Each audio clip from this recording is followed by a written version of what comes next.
રોજ વાઘોડિયા પોલીસ સ્ટેશનની અંદર એક લૂંટનો બનાવ બન્યો હતો, જેની અંદર એક જ્વેલર્સ જ્યારે પોતાની દુકાન બંધ કરીને પોતાના ઘરે જતા હતા તો રસ્તાની અંદર એમના ઉપર અસોલ્ટ કરવામાં આવે છે અને એમનું દિવસની અંતે જો પણ જ્વેલરીનો બેગ હોય છે તે લૂંટી લઈ જવાની હકીકત સામે આવી હતી.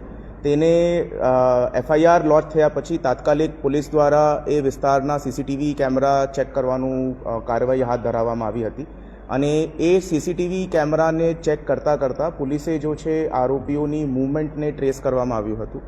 450થી વધારે CCTV પોલીસ દ્વારા ચેક કરવામાં આવ્યા છે અને ઠેક વાઘોડિયાથી જાંબુઆ જિલ્લા MP સુધી આ 200 કિલોમીટરથી વધારે રૂટની ઉપર 450થી વધારે CCTV કેમેરા ચેક કરીને આ આખું આરોપીઓનું જો રૂટ છે તેનું પર્દાફાશ કરવામાં આવ્યું છે.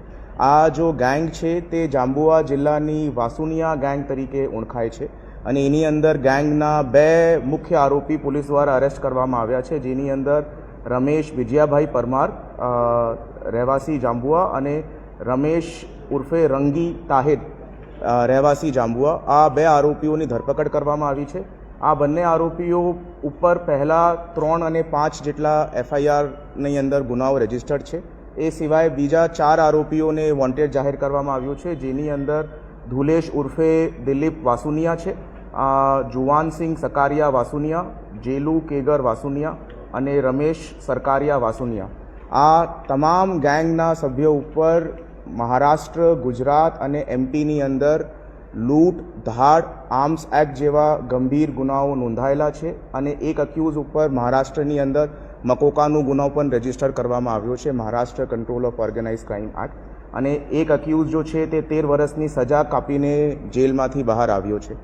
આ ગુનો આ જગ્યા પર કરવાનું કારણ એ છે કે CCTV ચેક કરતાં પોલીસે આ હકીકત મળી કે ઘટનાના એક દિવસ પહેલાં આ લોકો ગોરજ કેન્સર હોસ્પિટલની અંદર રાત્રે રોકાણ કર્યું હતું અને આ લોકોની જો ચાલઢાલ હતી એનાથી એ લાગતું હતું કે they are very comfortable with the location, કે આ હોસ્પિટલની અંદર કઈ જગ્યા સૂવાનું છે, કઈ જગ્યા રૂકવાનું છે, કઈ જગ્યા જમવાનું છે.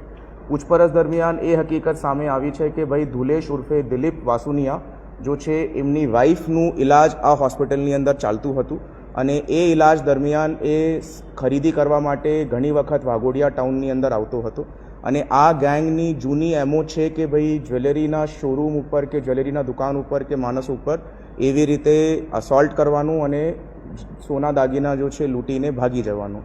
તો આ લોકોએ આ વાઘોડિયાની અંદર આ પ્લાન બનાવવામાં આવ્યું.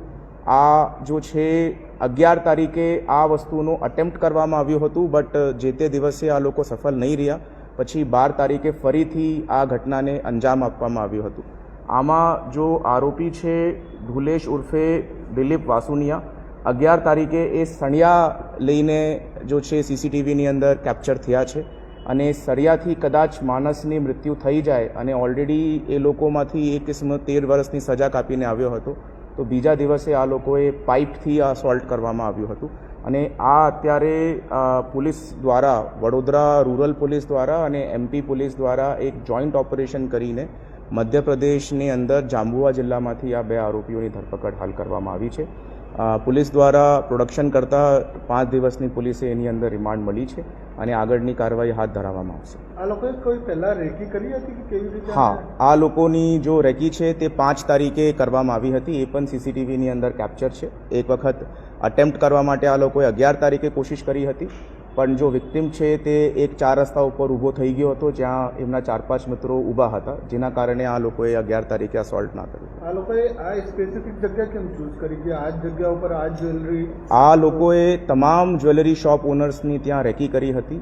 મોટાભાગના જ્વેલરી શોપ ઓનર્સ જો છે તે ભીડ ભડકાવાળા એરિયામાંથી પોતાના ઘરે જતા હતા.